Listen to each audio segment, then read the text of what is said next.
Tales from the wild. Stories from the heart.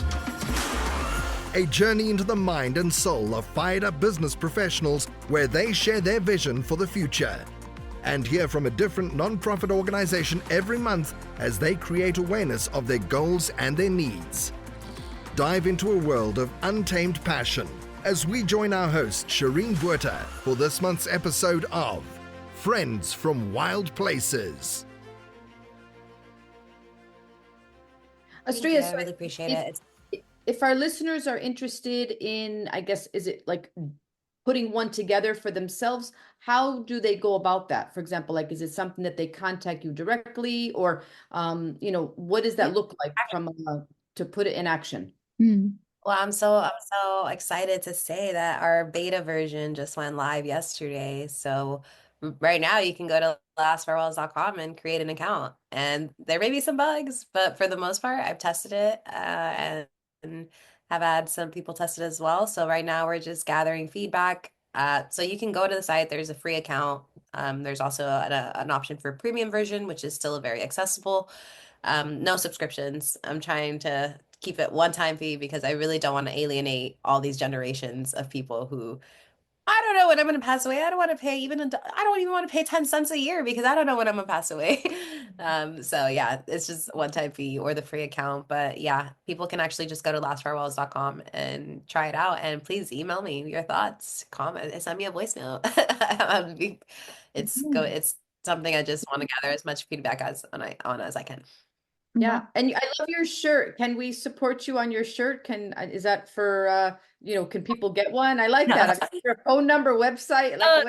Actually, no, that's so funny. You're the third person to ask me if I'm selling these. No, I bought a shirt on Amazon, and in Nicaragua, I helped my cousin start a t-shirt business. So I bought her a printer.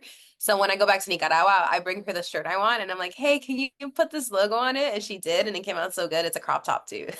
So it's like I can wear high-waisted pants with it. But I got you. I'm gonna go to Nicaragua next month. I'll bring you back one. Not for sale though. Yeah, just awesome. for vibes. Awesome. I love that. Thank you. Estrella, could you just share one of the biggest lessons you've learned on this journey as a business owner? Yes, I came in with no entrepreneurship journey, just a lot of passion, and I was called naive, and in the best way, to be honest. They're like, hey, because when you're naive, you see things differently. And I realized at the beginning, Tanya, when I first spoke to you, I was a month full-time in. I had just quit my very nice corporate job that had great benefits. And I took that risk because I really believed in it. And I was so lost. I was so lost for the first few months because I was trying to like literally Google, how do you be a CEO? How do you do this? How do you set up these guides? But I realized I wasn't tapping into my own superpower, my own magic. I love people. I love connecting. And finally, a few months later, I joined a female founders accelerator and that in New York. And because of that, it just kind of skyrocketed um, aspects of collaboration or how quick things move when you're in person with people. I realized I'm like, I need a network. If my superpower is being outside and connecting and just talking to people as a friend, then I need to tap into that because it's not going to be, I promise you, it's not going to be me on Google Docs trying to figure out like all these things I don't know because I don't know. But when you talk to people, when you're networking, when you're surrounded by founders who are steps above you, who are also very passionate, you ask questions, you say, what did you use? How did you do this? Like, what was your strategy? And you get ideas and inspiration. And so that's the biggest lesson I had for anybody in entrepreneurship is to really double down on what makes you unique. And for me, it happened to be I just love connecting and I love the slow burn. I didn't want to go into places and be like, here, I need this, and that, and make it very businessy because I don't know how to do that. And maybe one day I'll be more of a shark. But for now, I'm like, no, I want to create a friendship, be it in the long run. And then if there's any time we can support each other, then I'm there. And that's been the coolest thing. And I'll tell you a story of some magic that happened 2 weeks ago at Art Basel. I somehow ended up on this because of the networking. I ended up on this list for founders who were making millions. I was in the room. I was like, whoa, I don't think I'm supposed to be here. But I ended up meeting Selena Gomez's mother and speaking about Last Farewells because she's a CEO of a mental health platform. And I also met this person who were in the breakfast line. he has three pieces of fruit on his plate, and I have fruit, and I grab a pastry, and he looks at me, he's like, "I'll be living through you while you eat that." And I was like, "You should just grab it, like we're gonna die one day." And then I'm like, "I need to enjoy it now. It looks so good." And so we started talking about death. He tells me, I tell him about Las Farrells. He tells me that his dad died right before his wedding, and he wished he had something like it. And then fast forward 8 hours later, he finds me, and he's like, "Hey, is your company a wellness company?" And I was like, you know what? Yes, Last Farewells is emotionally wellness because it helps you with grief, it helps you reflect. And so he's like, here, quick. They're looking for people to do this pitch competition tomorrow for a lot of pro athletes in the NFL or Olympians. And they're looking to fill some last minute spots. So I go up to, he introduces me to the guy. And the next day, I'm doing this pitch competition for the Players Impact Fund, which is an investment fund for pro athletes. And I'm wearing the shirt. And I'm thinking like, wow, how did that all spark from just one conversation? So my biggest advice is like double down on your strength, but also be open to not knowing how things are going to happen. Because like I could have done that same thing. Like one person flew in from Hong Kong. There, I could have like jumped through hoops to be in the same position. But I think sometimes when you just don't even question things anymore and you just allow the magic to come in, like the serendipity of life, I think it's so beautiful. So I've also been working a lot on my spiritual practices of just making sure that I'm coming from creating this from a place of joy because when I elicit joy, like I attract things and things move way quicker than if I was ever trying to like Google how to do this or that, or maybe this is the right person to email. So yeah, Oh, that's my advice. I love That that. is magical. That's magical. Yeah, I love that. Yeah, Thank I you. love Well, let me Thank you. pop in Yeah. here, okay, with a little bit of a Buzzsprouts blurb, because we love Buzzsprout here at Friends from Wild Places, simply because, this is a safe space for business owners and entrepreneurs to share their stories and their wild hearts. It is a safe space to show support for them. We do feature nonprofits every month, as you all know, to try make a difference and to give a helpline to someone in need. So I think my question goes back to you. If you have a message you want to share with the world, and or maybe you just think it'll be fun to have your own talk show. Podcasting is a very easy and inexpensive and fun way to spread and expand your reach online. To start your own podcast, why don't you follow the link in the show notes that lets Buzzsprout know that we sent you, and it does help the show.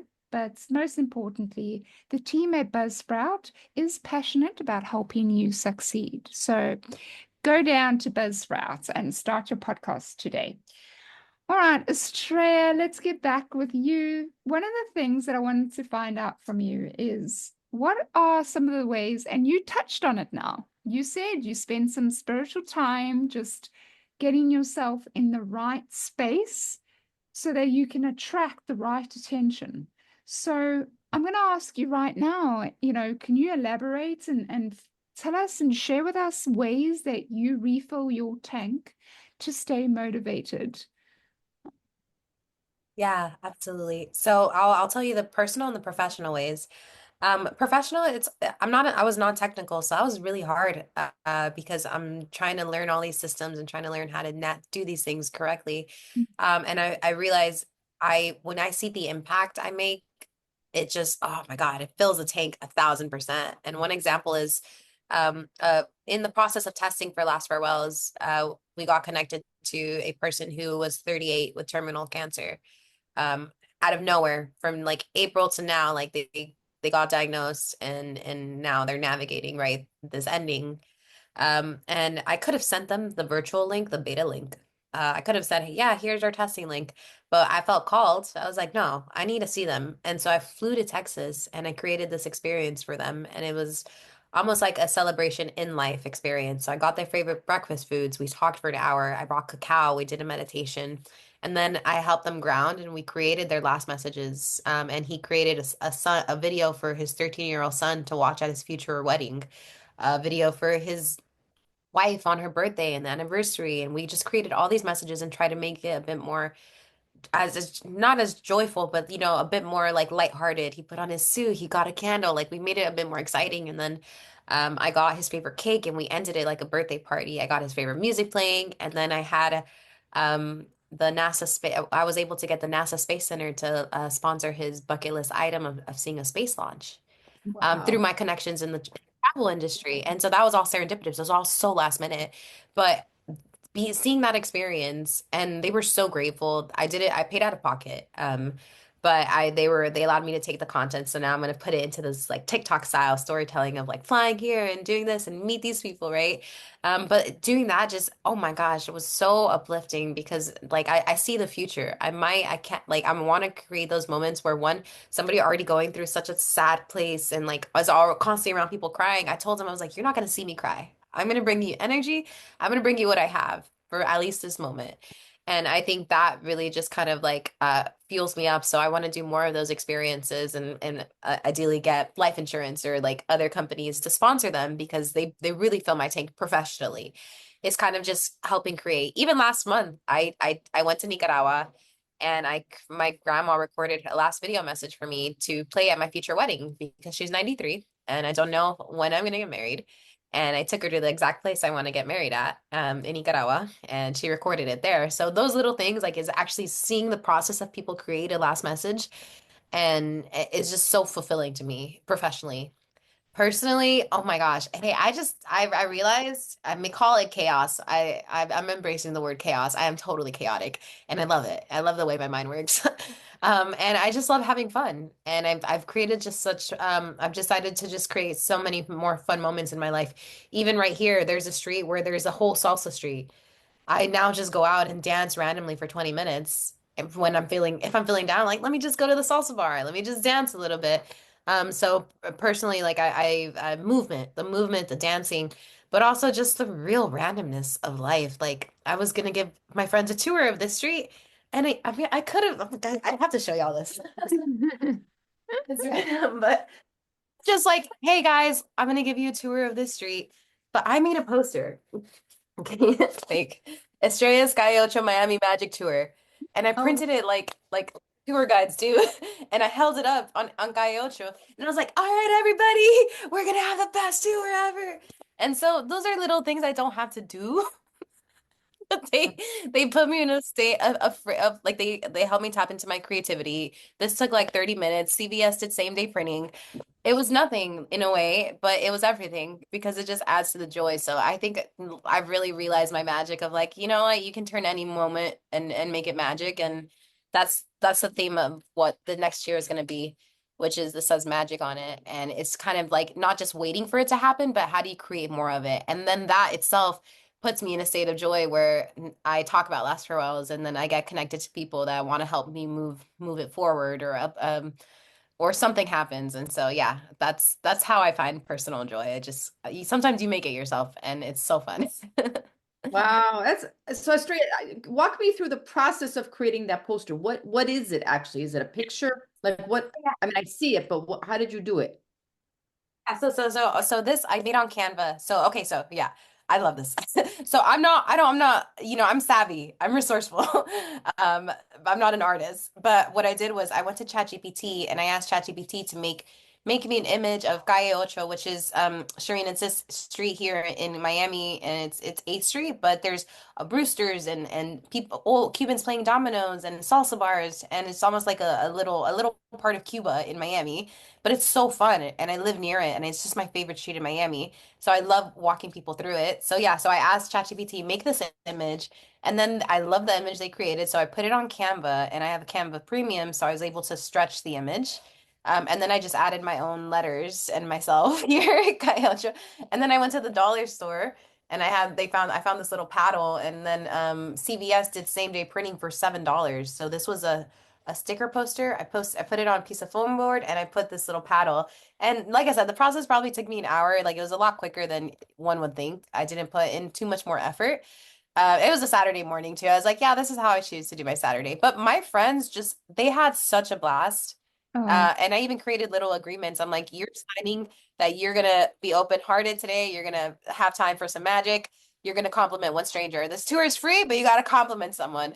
And oh, I had them sign off on these little agreements. So it's kind of like, how do I take this in my personal life and then add it to last farewells? Because sometimes Last Farewells, it feels like it's not a corporate thing, but just it's a more serious thing. And I want to remember, no, this is a startup. I'm guiding it. This is the most time I'll have freedom in this company. So how do I incorporate this and then do it with this? And so yeah, I've been inspired recently, and I just want to, I don't want to do things by the book because the book stresses me out and turns me into a person who's just anxious and like constantly worried and feeling guilty. Like, am I doing this right? Oh my God, I'm gonna get in trouble. By who? Mhm. That's wild though. Amazing. Is your verb, if I asked you, what is Anxious. your verb? Is it create? Is your verb create, would you say? Do you live by creating? Verb. I guess, how do I make magic a verb? I've been literally making, maybe, yeah, creating. Yeah. Well, shifting, maybe shifting. That's a Shifting. good one. Okay. Okay. Yeah, that's I like cool. shifting. Yeah. Yeah, Um, because I'm not like this all the time. I mean, I could have told you I was spiraling 2 days ago because I was just on my laptop. I was like, I don't know what I'm doing. And now, yeah. So you're you so just got to shift it too special. sometimes.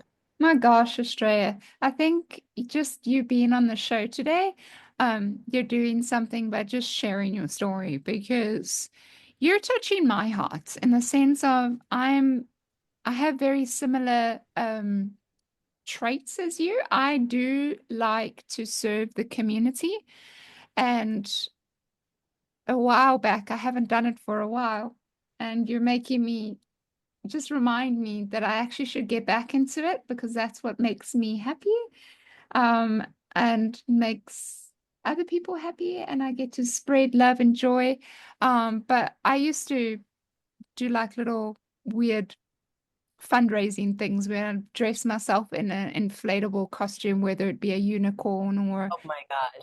a T-Rex or whatever, and it would, I'd pick a non-profit that I absolutely love, that I know is doing amazing work, and I go around the estate that I don't live there anymore. I'm literally packed up everything, put it in storage, and bought my little self a house on wheels. But um, I used to run around the estate with the buckets, collecting funds and fundraising, but in the same breath, I was bringing laughter and joy, and people were coming out on the road with their kids just to come and say hello. Oh, And I was standing by the circle doing funny little dances, just because I was just, in my element, I feel, in a way.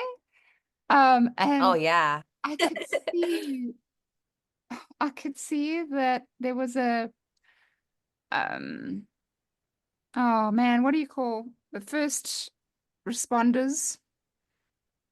He was coming, he obviously lived in the estate and he was coming home from, as you know, they work really long hours. And he turned on his lights on in his little ambulance car. And it wasn't really a bus, that you see when you see ambulance. It was more an emergency vehicle, like more bucky. And he threw his lights on and he like stuck his head out the window and he's like, "You've just made my day."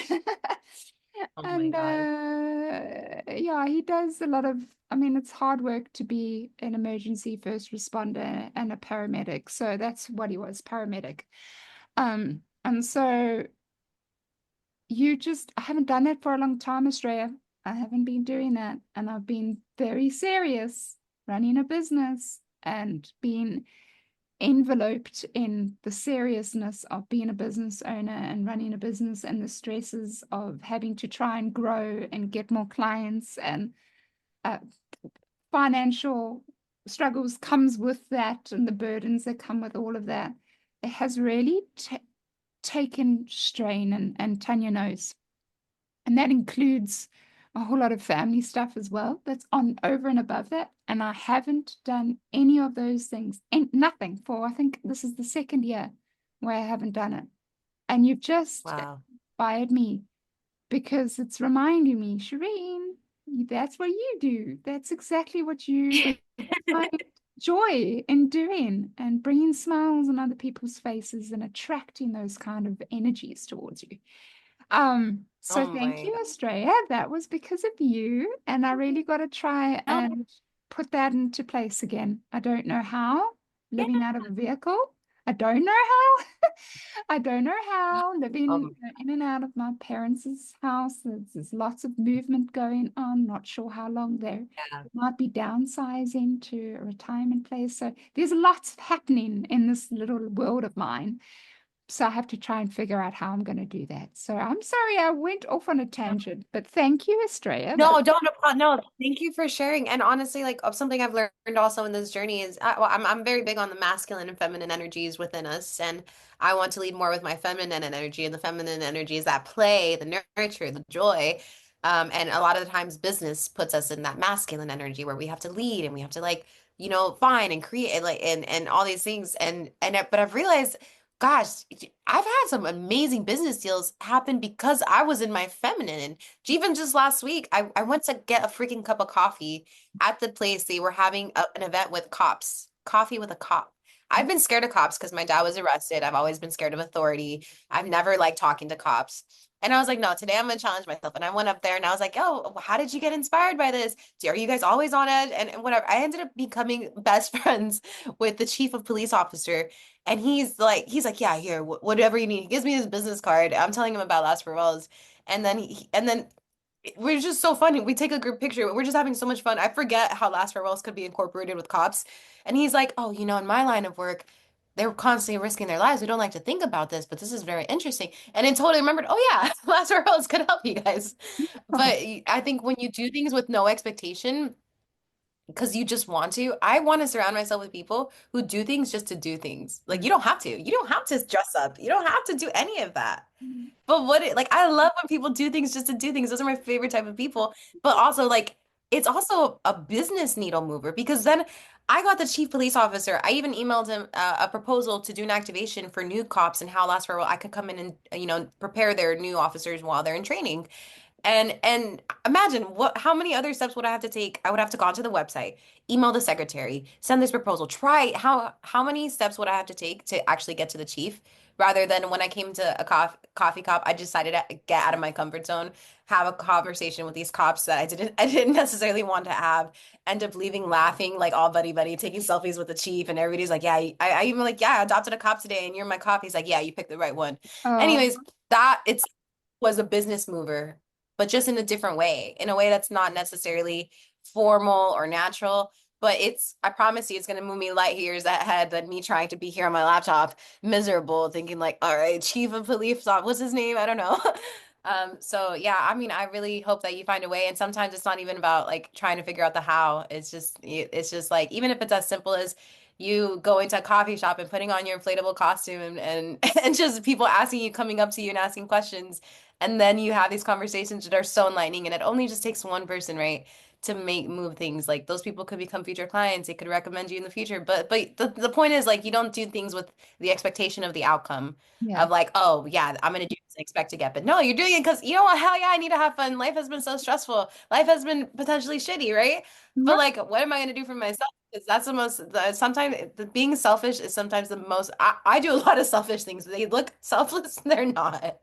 Even going to the person with terminal cancer, Yeah. yeah, that could be, oh, you did a good thing. No, but that's selfish in a way because I knew it was going to fulfill me. I knew that seeing someone that I could help was going to bring me joy. And that is the definition of right selfish. I'm doing things because it's for me. But Right. that's how we need to, honestly, people need to live like that in business because, yeah, this is an environment we want to create for ourselves. Mm. I don't think even you as a business owner, you have such a bright spirit. And so when you told me you were in bookkeeping the first time, I was like, whoa, dynamic. But you have many special gifts. I can see it from Zoom. Thank you. I appreciate that, Estrella. You know what I want to say? I don't feel like I think, and agree with me or disagree with me, but I feel like there should be a different word and instead of selfish. I feel like that's something else, what you're Mm, describing. I wish we could. I don't think there is a word. I just wish there was another word we could use in circumstances like that. Because I feel like yeah. not. Yeah, I'll think about it. You're right. You're right. Well, yeah, words are important. I guess I've heard it in the team. But hey, we have selfish goals and we have selfless goals, but the selfish goals are equally as important as the selfless because it's you gotta right fill your own tank. And if we're constantly doing for others, at some points our energy burns out. Tune in next week for part 3 of Friends from Wild Places. You've been listening to Friends from Wild Places with Shireen Bueta.